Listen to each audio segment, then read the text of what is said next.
Hello mga ka-Diskarte Chicks! Kumusta po kayo ngayon? Sana nasa mabuting kalagayan po kayo ngayon. At welcome back dito sa channel kung saan napag-uusapan natin ang real talk tungkol sa diskarte, confidence at kung paano mo mapapasaya si girl.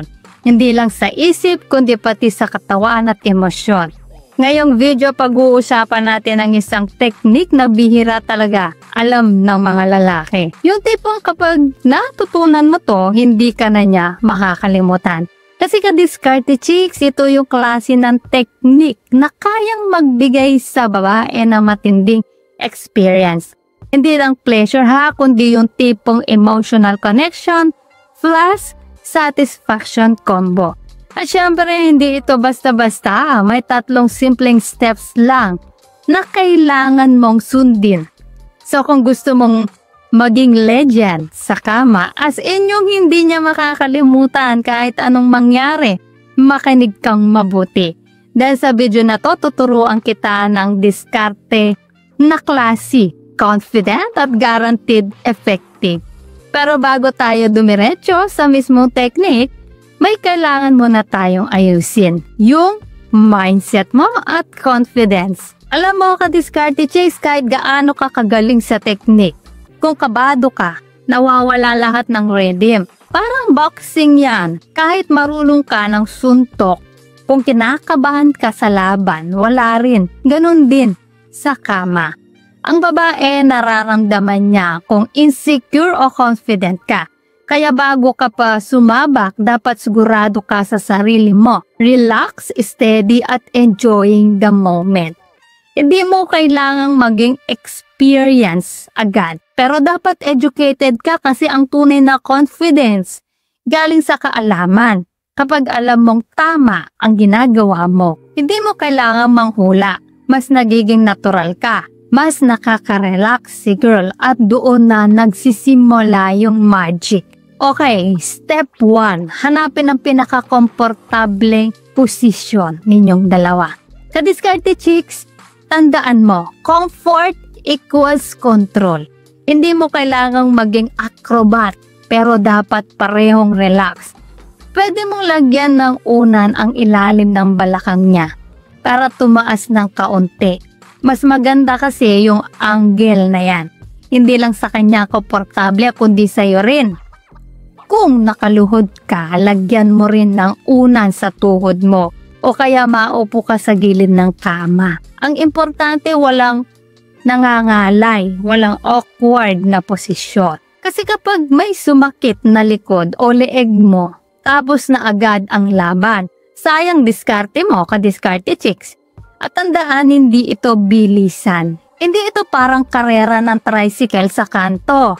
Ito ay marathon. Dahan-dahan, may pacing, may strategy. Kailangan mong paghandaan kasi hindi ito 1-minute game.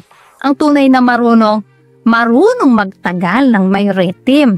Ngayon, step 2, the patient build-up. Ito yung part na maraming lalaki ang sablay kasi karamihan excited agad, diretso agad sa main event. Wala man lang warm up. Ka-Diskarte Chicks, huwag ganon.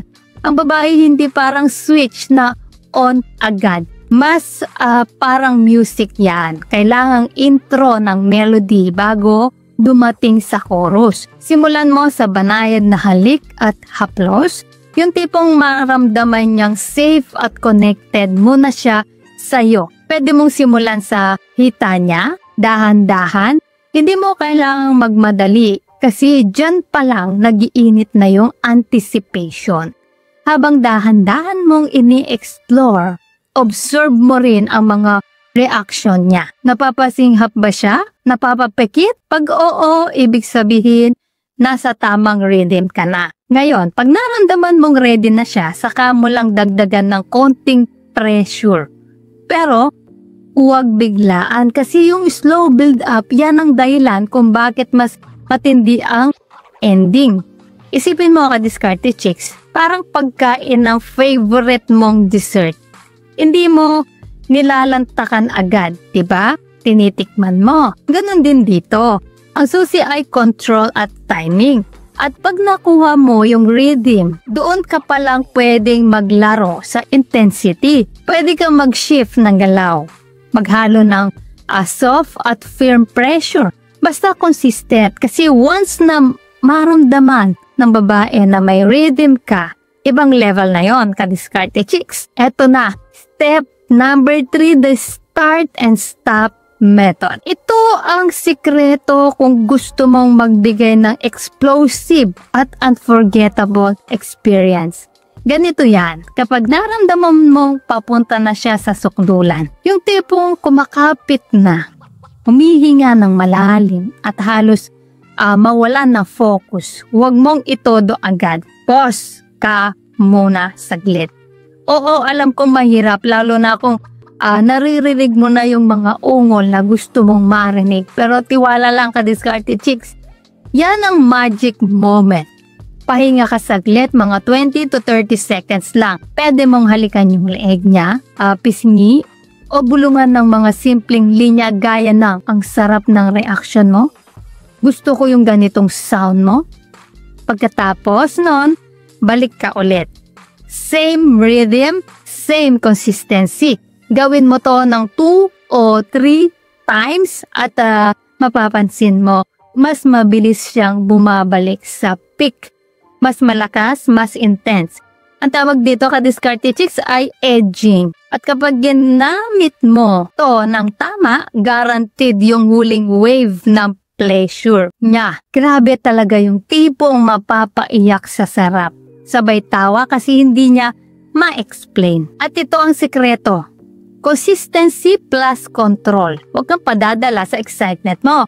Ikaw ang driver, ka-diskarte chicks. Huwag mong hayaang ikaw ang madala ng kalsada. Ikaw dapat ang may hawak na manibela. Ayan, ka-diskarte chicks, yung mga 3-step method para mapaligaya mo si girl sa paraang hindi niya makakalimutan. Hindi mo kailangan maging porn star o expert. Kailangan mo lang ng kaalaman, control at malasakit. Tandaan mo, ang tunay na lalaki hindi lang marunong sa kama. Marunong din magbasa ng emosyon. Kapag naramdaman niyang inuuna mo ang satisfaction niya, mas lalo siyang nagiging open sa'yo, physically at emotionally. Kaya kung gusto mong maging mas confident at marunong sa ganitong bagay, ka-diskarte chicks, huwag kang puro tikim sa YouTube shorts o memes. Maglaan ka rin ng oras para matutong mabuti. Ang edukadong lalaki hindi lang pogi, responsableng lover din. At kung gusto mo pa ng mga ganitong real talk diskarte lessons, huwag mong kalimutang i-like, share at subscribe dito sa Diskarte Chicks. Dito tinuturuan kitang hindi lang manligaw, kundi paano magbigay ng tunay na koneksyon at respeto sa babae. Tandaan mo, ka-Diskarte Chicks, ang tunay na diskarte ay may respeto, may confidence at may puso. So ayan mga ka-Diskarte Chicks, sana ay may natutunan po kayo sa video natin ngayon.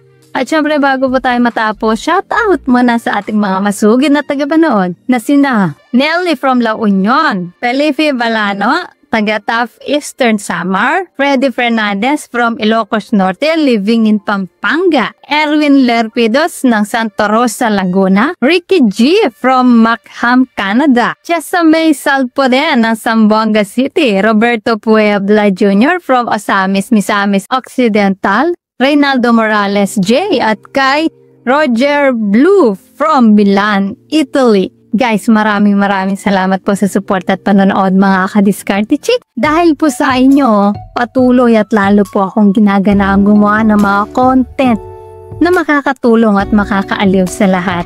Solid kayo at para naman po sa mga hindi pa nasya-shoutout. Gusto mong ma-shoutout sa next video? I-comment lang ang hashtag ka-Diskarte Chicks at sabihin ko anong topic ang gusto mo pag-usapan natin next. Kung nagustuhan mo ang video na ito, ay huwag kalimutang mag-like, mag-subscribe at i-share ito. Comment down below kung alin sa mga tips na to ang na-experience mo na. So guys, this is Diskarte Chicks, your love mentor na laging nandito para sa mga diskarteng pag-ibig. Kita-kits sa next video. Maraming salamat sa panonood. Ingat kayo palagi. Let's spread love.